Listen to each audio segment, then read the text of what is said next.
शांति। ज्ञान के सागर, आनंद के सागर शिव परमात्मा कहते, मीठे बच्चे, इस पुरानी दुनिया, पुराने शरीर में कोई मजा नहीं। इसीलिए जीते जी मरकर बाप का बन जाओ, सच्चे परवाने बनो। प्रश्न है, संगम युग का फैशन कौन सा है? इस संगम युग पर ही तुम बच्चे यहाँ बैठे बैठे अपनी ससुर घर मतलब वैंकुट की सैर करके आते हो। ये संगम युग का फैशन है। सूक्ष्म वतन का राज भी अभी ही खुलता है। सतयुग, त्रेता, द्वापर, कलयुग में सूक्ष्म वतन नहीं हुआ है। संगम पर ही बाबा ये राज खुलते हैं और ये सूक्ष्म वतन में ही हम बाप दादा से मिलन मनाना, भोग लगाना, ये सब होता है। ये राज अभी खुलता है। दूसरा प्रश्न, किस विधि से गरीबी व दुखों को सहज ही भूल सकते हैं? उत्तर है, अशरीरी बनने का अभ्यास करो तो गरीबी व दुख सब भूल जाएंगे। गरीब बच्चों के पास ही बाप आते हैं साहूकार बनाने। गरीब बच्चे ही बाप की गोद लेते हैं। गीत है, महफिल में जल उठी क्षमा। ओम शांति। आत्माओं की प्रीत बनती है अपने पारलौकिक बाप परमपिता परमात्मा से। हमारी प्रीत बनती है ना बाबा से। तो जानते हैं, बाबा हमको यहाँ से ले जाएंगे। किसकी आत्मा शरीर छोड़ जाने लगती है तो मेहनत करते हैं। जैसे सावित्री सत्यवान की कहानी बताते हैं, उनकी आत्मा ने पिछाड़ी, कितना अटक पड़ी, फिर शरीर में आ गया, परंतु उनमें ज्ञान तो था ही नहीं। तुम्हारे में ज्ञान है। हम एक से प्रीत है, परमपिता परमात्मा से। प्रीत क्यों बनी? मर जाने के लिए। यह जीते जी मर जाना बहुत अच्छा है। आत्मा आधा कल्प भक्ति मार्ग की ठोकरें खाती रही। अब बाबा कहते, घर चलो शांति धाम में। अब अशरीरी बन मेरे पास आ जाओ। बाप कहते, बच्चे अब अशरीरी बनो। हम आत्मा वहां शांति धाम में रहने वाली है। अभी तो उस शांति धाम में कोई जा नहीं सकते जब तक पवित्र नहीं बने। इस समय सभी के पंख टूटे हुए हैं। जास्ती पंख उनके टूटे हुए जो खुद को भगवान बैठ समझते हैं, मतलब खुद को भगवान बैठ गए हैं, भगवान समझकर बैठ गए हैं। तो वो लोग कहाँ जाएंगे? खुद ही नहीं जानते कि हमारी सदगति कैसे होगी, तो वो दुनिया की सदगति कैसे कर सकते हैं? अब तुम सारे विश्व के मालिक बनते हो 21 जन्मों के लिए। सुख तो सब बात में वहाँ सुख है, तो वहाँ प्रकृति भी सतो प्रधान है। यथा राजा रानी तथा प्रजा सब सुखी है। आयु भी बहुत बड़ी होती है, या तो छोटी आयु में मर जाते हैं। बाबा कहते हैं, अभी तुम जानते हो हम आत्माओं का बाप आया हुआ है, पुराने बंधन से छुड़ाए नए बंधन जुटाने के लिए। बरोबर तुम सूक्ष्म वतन वैंकुट आदि में जाते हो, मिलते जुलते हो, बाबा से मिलते हैं ना हम। तुम्हारा कनेक्शन हो गया है ना बेगत के बाप से। ये कैसा अच्छा फैशन है ना। अपने ससुर घर जा सकते हो। मीरा का भी वैंकुट ससुर घर था ना, चाहती थी ससुर घर वैंकुट में जाए। यह ससुर घर नहीं है, यहाँ तो बिल्कुल गरीब है, कुछ भी तुम्हारे पास नहीं है। भारत पहले कितना ऊंचा था, सोने का भारत था, अब नहीं है। जब था तो उसकी महिमा थी, अभी तो सोने की क्या हालत हो गई है।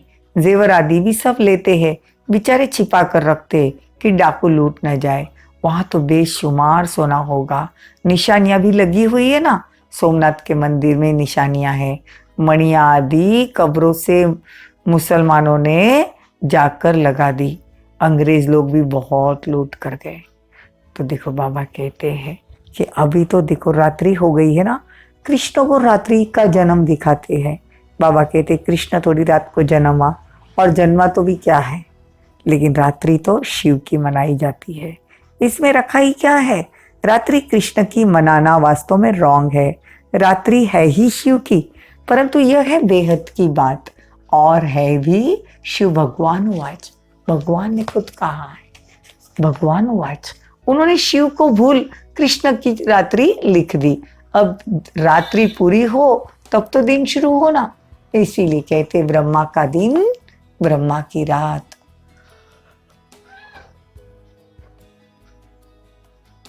मतलब ये दिन और रात की बात नहीं है, बाबा कहते ये बेहद की रात है। सतयुग त्रेता ब्रह्मा का दिन, द्वापर कलयुग ब्रह्मा की रात। अब बाप बैठ समझाते हैं, तुम आत्माओं का प्रीतम एक है, आत्मा ही उनको याद करती है। बाबा कहते हैं मैं निराकार परम पिता परमात्मा तुम बच्चों को अपने साथ लेके जाने के लिए आया हूँ। तुम मुझे जितना याद करोगे वे कर्म विनाश होते जाएंगे। मौत तो सामने खड़ा है ना, वर्षा लेना है तो सिवाय ब्रह्मा के शिव बाबा से वर्षा नहीं मिल सकता। सब उस एक प्रीतम को बुलाते हैं। मैं कल्प कल्प इस संगम पर आता हूँ, मैं हूँ ही बिंदी। भेंट देखो कैसे करते हैं, कितनी छोटी सी आत्मा में अविनाशी पार्ट बुनुदा हुआ है।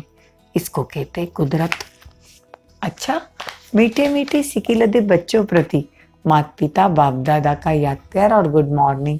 रूहानी बाप की रूहानी बच्चों को नमस्ते। हम रूहानी बच्चों की रूहानी माता पिता बाप दादा को याद प्यार, गुड मॉर्निंग, नमस्ते, थैंक यू, बहुत बहुत शुक्रिया। धारणा के लिए मुख्य सार, अपने को आत्मा समझ दिल की प्रीत एक बाप से लगानी है। ये पुरानी दुनिया कोई काम की नहीं, इसीलिए इससे बुद्धि से भूल जाना है। ये दुनिया, पुरानी दुनिया और यहाँ के सगे संबंधी कोई काम के नहीं। बाबा कैसे बुद्धि से भूल जाओ इन सब आत्माओं को। अपने जीवन को हीरे तुल्य बनाने के लिए एक बाप का पूरा पूरा बाप पर फिदा होना है। एक बाप पे पूरा पूरा फिदा होना है।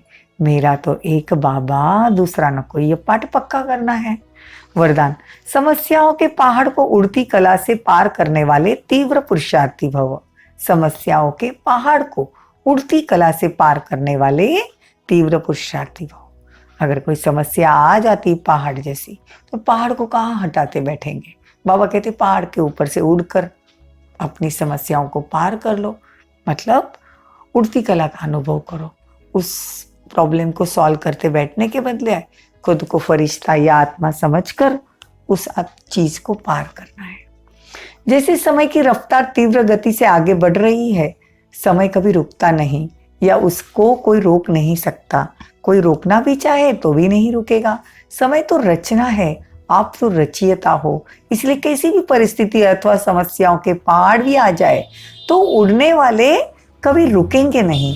अगर उड़ने वाली चीज बिना मंजिल के रुक जाए तो एक्सीडेंट हो जाता है। अगर एरोप्लेन बीच में ही रुक जाए तो क्या होगा? एरोप्लेन एक्सीडेंट हो जाएगा। तो आप बच्चे भी तीव्र पुरुषार्थी बन उड़ती कला में उड़ते रहो, कभी भी थकना और रुकना नहीं। स्लोगन, याद की वृत्ति से वायुमंडल को पावरफुल बनाना। बाबा की याद वृत्ति में हो तो वायुमंडल क्या हो जाएगा? पावरफुल बन जाएगा। यही मनसा सेवा है। इतना इजी है मनसा सेवा करना। बाबा की याद पावरफुल। ओम शांति, ओम शांति।